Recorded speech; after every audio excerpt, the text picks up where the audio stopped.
Assalamualaikum warahmatullahi wabarakatuh. Perkenalkan, nama saya Rabitul Uzbira. Rekan saya yang selanjutnya Syarifah Rahma dan Sri Wahyuni. Kami akan mempresentasikan Kerajaan Singasari. Sejarah Kerajaan Singasari. Menurut para raton, Tumapel semula hanya sebuah daerah bawahan Kerajaan Kediri. Ia menjabat sebagai Aku Setara Camat. Tumapel saat itu adalah Tunggul Ametung. Ia mati dibunuh dengan cara tipu muslihat oleh pengawalnya sendiri yang bernama Ken Arok. Pada tahun 1254 terjadi perseteruan antara Kartajaya, Raja Kerajaan Kediri, melawan kaum Brahmana. Para Brahmana lalu menggabungkan diri dengan Ken Arok yang mengangkat dirinya menjadi raja pertama Tumapel bergelar Sri Rajasa Sang Amurwabumi. Perang melawan Kerajaan Kediri meletus di desa Ganter yang dimenangkan oleh pihak Tumapel. Dalam naskah itu, pendiri Kerajaan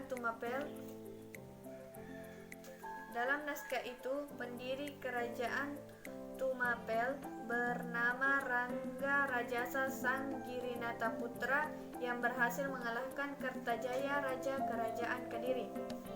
Prasasti mula melurung saat nama Kartanegara tahun 1295 menyebutkan kalau pendiri Kerajaan Tumapel adalah Batara Siwa. Mungkin nama ini adalah gelar Anumerta dari Rangga Rajasa karena dalam negara Kretagama arwah pendiri Kerajaan Tumapel tersebut dipuja sebagai Siwa.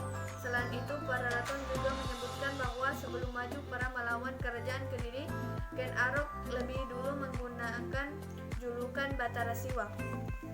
Baik, saya akan melanjutkan materi dari kelompok saya, yaitu masa pemerintahan Kerajaan Singasari. Ada dua versi yang menyebutkan silsilah Kerajaan Singasari alias Tumapel ini. Versi pertama adalah versi Paraton yang informasinya didapat dari prasasti Kudadu. Paraton menyebutkan Ken Arok adalah pendiri Kerajaan Singasari yang digantikan oleh Anusapati 1247 sampai 1249 Masehi. Terakhir adalah Kartanegara yang memerintahkan sejak 1272 hingga 1292 Masehi. Selanjutnya, kehidupan politik di Kerajaan Singasari. Dari segi sosial, kehidupan masyarakat Singasari mengalami masa naik turun ketika Ken Arok menjadi Aku di Tumapel. Ia berusaha meningkatkan kehidupan masyarakatnya. Selanjutnya, politik dalam negeri. Yang pertama, mengadakan pergeseran pembantu-pembantunya seperti Mahapati, Rakanata digantikan oleh Argayani. Yang kedua, berbuat baik terhadap lawan-lawannya. Politiknya seperti mengangkat putra Jayakatwa yang bernama Aranaja menjadi menantunya. Yang ketiga, memperkuat angkatan perang. Selanjutnya, politik luar negeri. Yang pertama, melaksanakan ekspedisi ke Melayu, menguasai kerajaan Sriwijaya di Selat Melaka. Yang kedua, menguasai Bali. Yang ketiga, menguasai Jawa Barat. Dan keempat, menguasai Malaka dan Kalimantan. Selanjutnya, hubungan dengan Majapahit, Paraton, Nagara Kretagama, dan prasasti Kudadu mengisahkan Raden Wijaya, cucu Narasigamurti yang menjadi menantu Kartanegara, lolos dari Maluku berkat bantuan Arya Wirajaya menentang politik Kartanegara. Ia kemudian diampuni oleh Jayakatwa dan diberi Raden Wijaya kemudian mendirikan Kerajaan Majapahit sebagai kerajaan Singasari dan menyatakan dirinya sebagai kota Wangsa Raja Singasari, dinasti yang didirikan oleh Kehidupan ekonomi Kerajaan Singasari. Tidak banyak sumber prasasti dan berita dari negara asing yang dapat memberi keterangan secara jelas kehidupan perekonomian rakyat Singasari. Akan tetapi berdasarkan analisis bahwa pusat kerajaan Singasari berada di sekitar lembah Sungai Berantas, dapat diduga bahwa rakyat Singasari banyak menggantungkan kehidupan pada sektor pertanian. Keadaan itu juga yang didukung oleh hasil bumi yang melimpah sehingga menyebabkan Raja Kartanagara memperluas wilayah, terutama tempat-tempat yang strategis untuk lalu lintas perdagangan. Keberadaan Sungai Berantas dapat juga digunakan sebagai sarana lalu lintas perdagangan dari wilayah pedalaman dengan dunia luar. Dengan demikian, perdagangan juga menjadi andalan bagi pengembangan perekonomian kerajaan Singasari. Peninggalan kebudayaan kerajaan Singasari antara lain berupa prasasti, candi, dan patung.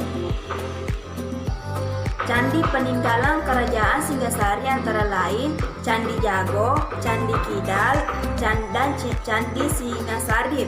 Adapun patung-patung yang berhasil ditemukan sebagai hasil kebudayaan kerajaan Singasari antara lain patung Ken Dedes sebagai Dewi Prajnaparamita, lambang Dewi Kesuburan, dan patung Kartanagara sebagai Amukpasa. Rakyat Singasari mengalami pesan surut kehidupan sejak zaman Ken Arok sampai masa pemerintahan Wisnuwardana. Pada masa-masa pemerintahan Ken Arok, kehidupan sosial masyarakat sangat terjamin.